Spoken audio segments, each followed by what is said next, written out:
నేను చెప్పినట్టు ఈ దోసకాయ టమాటా కర్రీ ట్రై చేశారంటే దోసకాయ కర్రీ అంటే ఇష్టం లేని వాళ్ళు కూడా మీ ఒపీనియన్ డెఫినెట్లీ మార్చుకుంటారు, అంత బాగుంటుంది.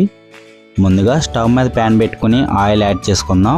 ఆయిల్ వేడైన తర్వాత తాలింపు యాడ్ చేసుకుని తాలింపు లైట్గా ఫ్రై చేసుకున్న తర్వాత ఎండుమిర్చి కరివేపాకు వేసుకుని తాలింపుని లైట్ గోల్డెన్ కలర్ వచ్చే వరకు ఫ్రై చేసుకున్న తర్వాత 1 కప్ ఆనియన్స్ కొంచెం పచ్చిమిర్చి వేసుకుని ఆనియన్స్ని లైట్గా ఫ్రై చేసుకున్న తర్వాత 1 టీ స్పూన్ అల్లం వెల్లుల్లి పేస్ట్ వేసుకొని వేసిన అల్లం వెల్లుల్లి పేస్ట్ పచ్చివాసన పోయేంత వరకు బాగా ఫ్రై చేసుకోండి.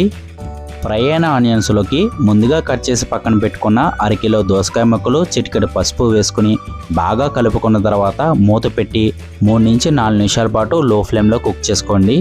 కుక్ అయిన దోసకాయల్లోకి ముందుగా కట్ చేసి పక్కన పెట్టుకున్న 1/2 కిలో టమాటాలు యాడ్ చేసుకుని ఒకసారి బాగా కలుపుకున్న తర్వాత మీ రుచికి తగినంత ఉప్పు 1 టీ స్పూన్ కారం యాడ్ చేసుకొని యాడ్ చేసిన ఉప్పు కారం ముక్కలకు పట్టేలాగా బాగా కలుపుకొని మూత పెట్టి 2 నుంచి 3 నిమిషాల పాటు లో ఫ్లేమ్లో కుక్ చేసుకుందాం.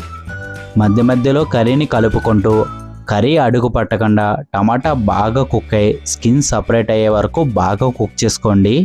టమాటా దోసకాయ బాగా కుక్ అయ్యి ఆయిల్ పైకి తేలే వరకు బాగా కుక్ చేసుకున్న తర్వాత చివరిగా కొత్తిమీర వేసుకుని ఒకసారి కలుపుకుంటే ఎంతో టేస్టీగా ఉండే దోసకాయ టమాటా కర్రీ రెడీ అయిపోయింది.